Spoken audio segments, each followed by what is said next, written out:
നമസ്കാരം. 53ാമത് ബഹറിൻ ദേശീയ ദിനാഘോഷം ശ്രീനാരായണ കൾച്ചറൽ സൊസൈറ്റി വളരെ വിപുലമായി ആഘോഷിക്കുകയുണ്ടായി. ഇത്തവണ നമുക്ക് കിട്ടിയ വിശിഷ്ടാതിഥി ആലുവ അദ്വൈതാശ്രമം സെക്രട്ടറി പൂജനീയ ശ്രീ ധർമ്മചൈതന്യ സ്വാമിയെ ആണ്. നമസ്കാരം സ്വാമിജി. നമസ്തേ. സ്വാമിജി, ജീവിതം എന്ന് പറയുന്നത് ഒരു യാത്രയാണല്ലോ. ഇന്ന് സ്വാമി ധർമ്മചൈതന്യ സ്വാമിയായി ആലുവ അദ്വൈതാശ്രമം സെക്രട്ടറിയായി എത്തി നിൽക്കുന്ന ആ യാത്രയെക്കുറിച്ച് ഒന്ന് പറയാമോ? ശരിയാണ്, ജീവിതം ഒരു യാത്ര തന്നെയാണ്. ഈ യാത്രയിൽ വ്യക്തിപരമായി പറയുകയാണെങ്കിൽ എന്നെ സംബന്ധിച്ചിടത്തോളം ഞാൻ ഒരിക്കലും ഇങ്ങനെ ഒരു അവസ്ഥയിൽ എത്തപ്പെടും എന്നൊരിക്കലും ധരിച്ചിരുന്നതല്ല. ചെറുപ്പം മുതൽ വീട്ടിൽ ഒരു ഇടതുപക്ഷ ചിന്താധാരയോടുകൂടി വളർന്ന് വരികയും കൗമാര യൗവന കാലങ്ങളിൽ തീവ്രമായി കമ്മ്യൂണിസ്റ്റ് പ്രസ്ഥാനത്തിൽ പ്രവർത്തിക്കുകയും ഒക്കെ ചെയ്ത ഒരു പാരമ്പര്യമാണ്. ഒരു കമ്മ്യൂണിസ്റ്റ് കുടുംബത്തിലാണ് ജനിച്ചു വളർന്നത്. അപ്പോൾ സ്വാഭാവികമായും തന്നെ അങ്ങനൊരു ഈശ്വര വിശ്വാസമോ ആത്മീയതയോടുള്ളൊരു ആഭിമുഖ്യമോ ഒന്നും കൂടാതെ തന്നെയാണ് ആ കാലങ്ങളിലെല്ലാം കഴിഞ്ഞിരുന്നത്. പിന്നീട് അല്പം വായന ഒക്കെ ഉണ്ടായിരുന്നു എന്നുള്ളത് കൊണ്ടും ഞാൻ ജനിച്ച് വളർന്നത് ആലുവയിൽ നിന്ന് കഷ്ടിച്ച് 8 കിലോമീറ്റർ ദൂരെയുള്ള എടയാർ എന്ന് പറയുന്ന ഒരു ഗ്രാമത്തിലായിരുന്നു. എൻ്റെ അമ്മയുടെ വീട് ആലുവ ടൗണിലുമായിരുന്നു. അപ്പോൾ അമ്മയുടെ വീട്ടിൽ പോകുന്ന വഴി പലപ്പോഴും അദ്വൈതാശ്രമത്തിൽ ബാല്യകാലം മുതൽ തന്നെ പോയിട്ടുണ്ട്. അങ്ങനെ ആശ്രമവുമായിട്ട് വളരെ അടുത്തൊരു ബന്ധം ബാല്യകാലം മുതൽ ഉണ്ടായിരുന്നു. അങ്ങനെ ഗുരുവിനെ കുറിച്ച് അല്പമൊക്കെ അറിയാനായിട്ടുള്ളൊരു ശ്രമം അക്കാലം മുതൽ തന്നെ നടത്തിയിരുന്നു. പിന്നീട് ആലുവ ആശ്രമത്തിലെ സ്വാമിമാരുമായിട്ടും അന്നൊക്കെ അവിടെ ഉണ്ടായിരുന്ന സമ്പൂർണാനന്ദ സ്വാമി, ത്രിരത്നതീർത്ഥർ തുടങ്ങിയ സ്വാമിമാരുമായിട്ടൊക്കെ ഒരു ബന്ധം വരികയും അവരിൽ നിന്ന് ഗുരുവിനെ കുറിച്ച് കൂടുതലായിട്ട് അറിയാൻ ശ്രമിക്കുകയും ചെയ്തു. അത് ഗുരുവിലേക്ക് കൂടുതൽ എന്നെ അടുപ്പിക്കുകയാണ് ചെയ്തത്. അതോടൊപ്പം ശ്രീനാരായണ ഗുരുകുലത്തിലെ സ്വാമിമാരായിട്ടുള്ള ഗുരു നിത്യ ചൈതന്യയതി, ഗുരു മുനി നാരായണ പ്രസാദ്, അവരുടെ എല്ലാം ഗ്രന്ഥങ്ങൾ ക്രമേണ വായിക്കാൻ തുടങ്ങുകയും നാരായണ ഗുരുകുല കൺവെൻഷനിൽ പങ്കെടുക്കുകയും ഗുരു നിത്യചൈതന്യതിയെ പലപ്പോഴും നേരിട്ട് പോയി കാണുവാനും ഒക്കെ ഇടവന്നിട്ടുണ്ട്. അങ്ങനെയാണ് ശ്രീനാരായണ ഗുരുദേവനിലേക്ക് കൂടുതൽ അടുക്കുന്നത്. ആ അടുപ്പം ക്രമേണ ശിവഗിരി മഠവുമായിട്ട് ബന്ധിക്കപ്പെടുകയും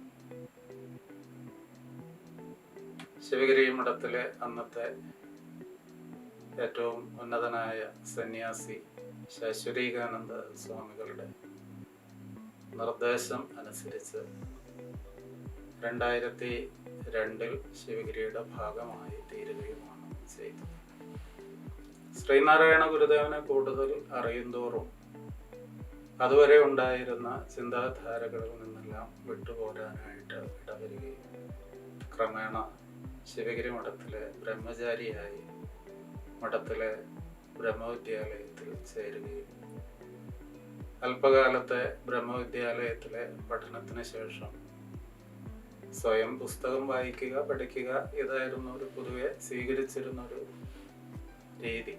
അതിനനുസൃതമായിട്ട് പിന്നീട് ആലുവ അദ്വൈതാശ്രമത്തിൽ വന്ന് അവിടുത്തെ ബുക്ക് സ്റ്റാളിൻ്റെ ചുമതല ഏറ്റെടുത്തുകൊണ്ട് ഏതാണ്ട് 4 വർഷക്കാലം അവിടെ സേവനം അനുഷ്ഠിക്കുകയും പിന്നീട് ശിവഗിരി മഠത്തിലെ അന്നത്തെ ജനറൽ സെക്രട്ടറി ആയിരുന്ന 2006 അന്നത്തെ ജനറൽ സെക്രട്ടറി ആയിരുന്ന സമ്പൂർണാനന്ദ സ്വാമിയിൽ നിന്ന് സന്യാസം സ്വീകരിക്കുകയുമാണ് ചെയ്തത്.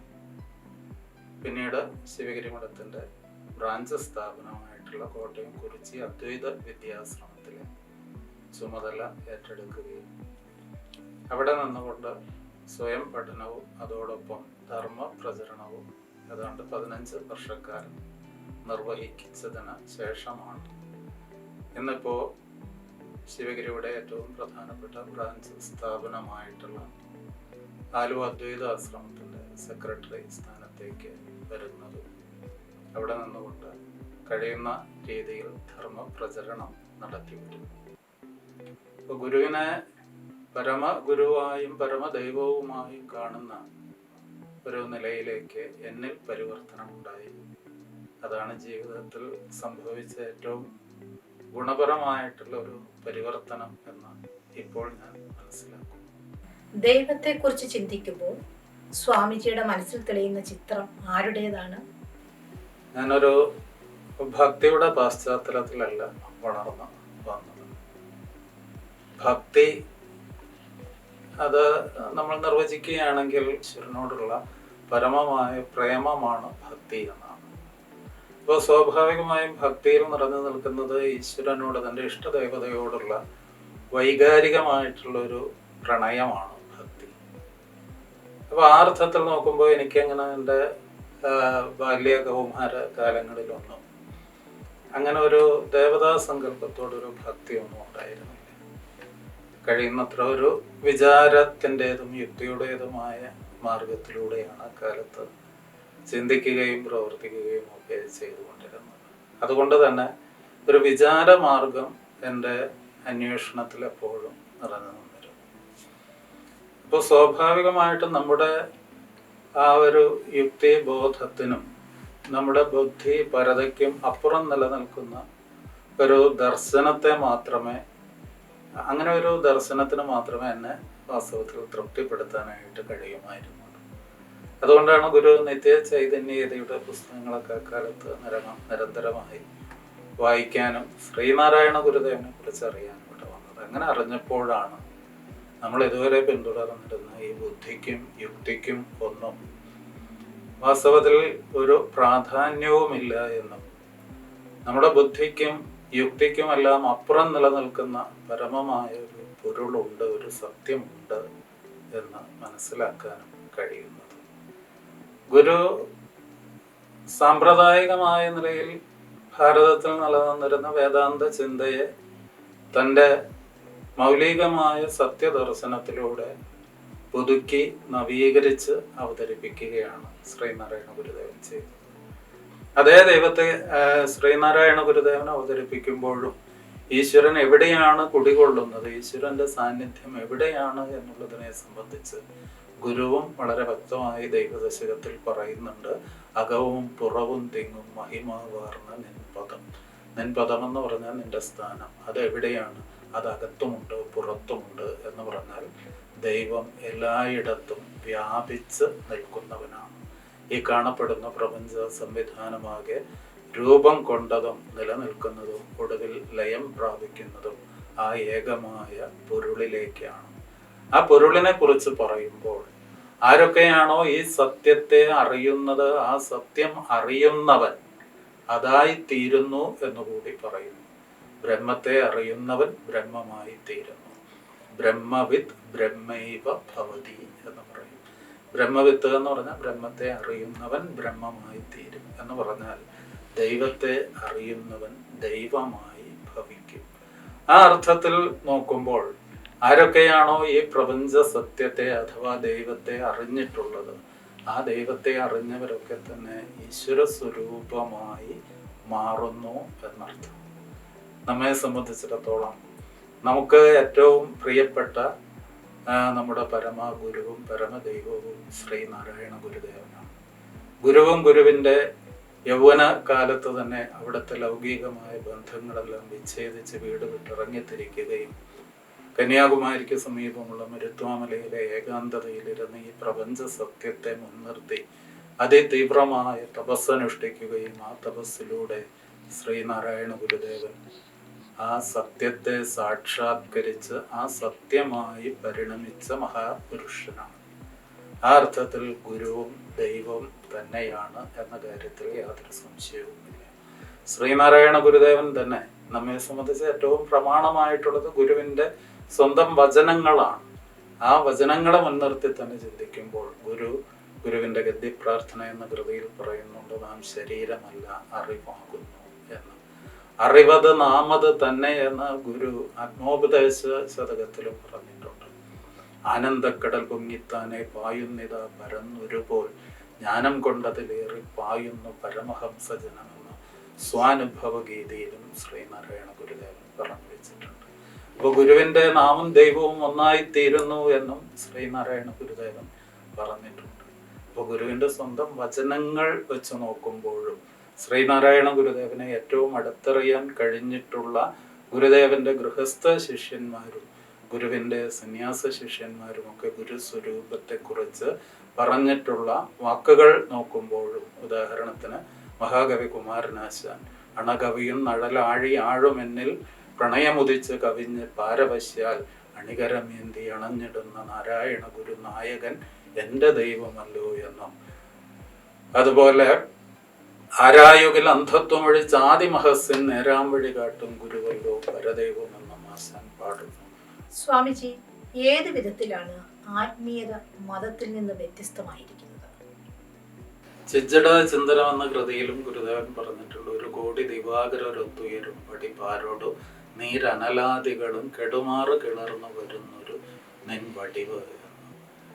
അവിടെ കോടിക്കണക്കിന് സൂര്യന്മാർ ഒന്നിച്ചുയർന്നത് വരുന്നത് പോലെയുള്ള ഒരു അനുഭൂതിയാണത്.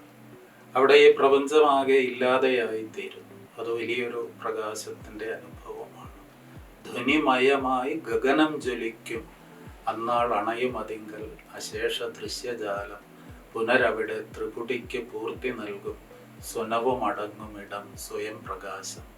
ഇത് ആത്മോപദേശതകത്തിൽ തന്നെ ഗുരുദേവൻ പറഞ്ഞിരിക്കുകയാണ്. ആകാശം ശബ്ദായമാനമായി ധ്വനിമയമായി ഗഗനം ജ്വലിക്കും. ആകാശം പ്രകാശിച്ചു നിൽക്കുന്നു. അവിടെ ഈ പ്രപഞ്ചത്തിലെ എല്ലാ ദൃശ്യജാലങ്ങളും അതിൽ അടങ്ങിപ്പോകുന്നു.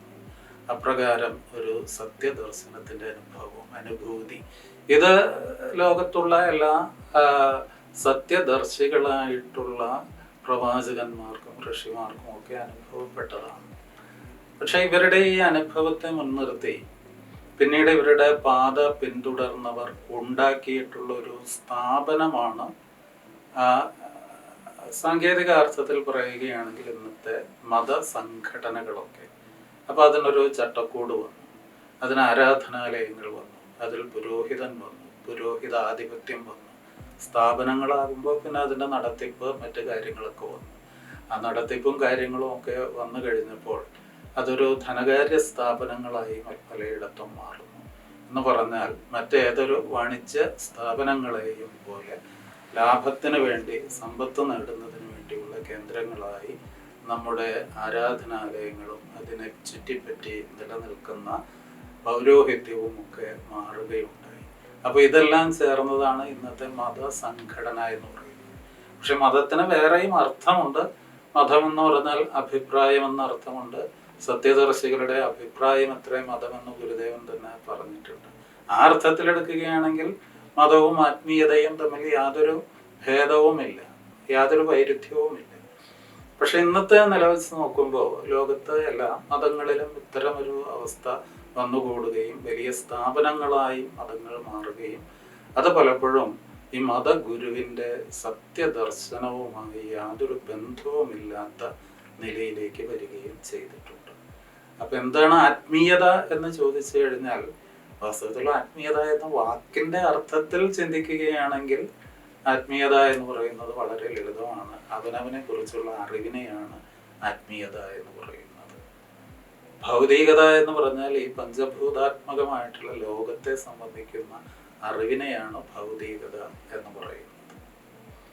അപ്പൊ ഇന്നത്തെ നിലവെച്ച് നോക്കുമ്പോൾ പല മത സംഘടനകളും കേവലം ഭൗതിക സംഘടനകളായി തങ്ങളുടെ ഗുരുക്കന്മാർ, തങ്ങളുടെ പ്രവാചകന്മാർ നൽകിയ സത്യദർശനത്തിൻ്റെ പാതയിൽ നിന്ന് വ്യതിചലിച്ചുകൊണ്ടാണ് സഞ്ചരിക്കുന്നത്.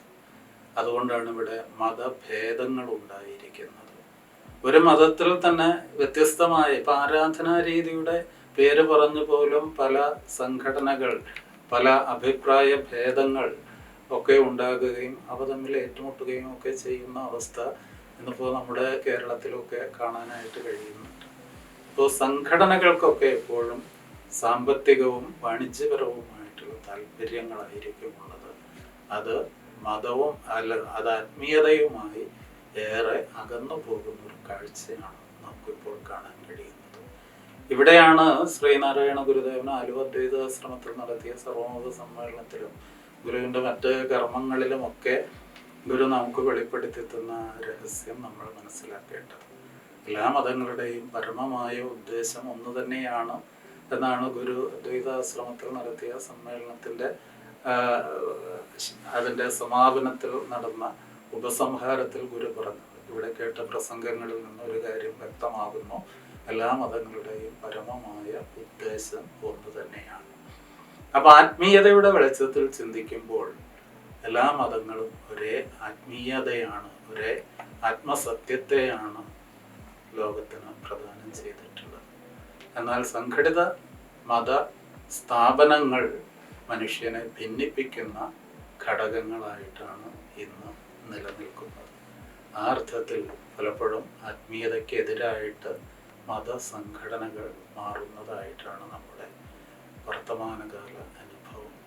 അപ്പോൾ അതിൽ നിന്ന് ലോകത്തെ മോചിപ്പിക്കേണ്ടതായിട്ടുണ്ട്, വിശ്വാസികളെ മോചിപ്പിക്കേണ്ടതായിട്ടുണ്ട്. കാരണം പലപ്പോഴും വിശ്വാസികളെ തെറ്റിദ്ധരിപ്പിച്ച്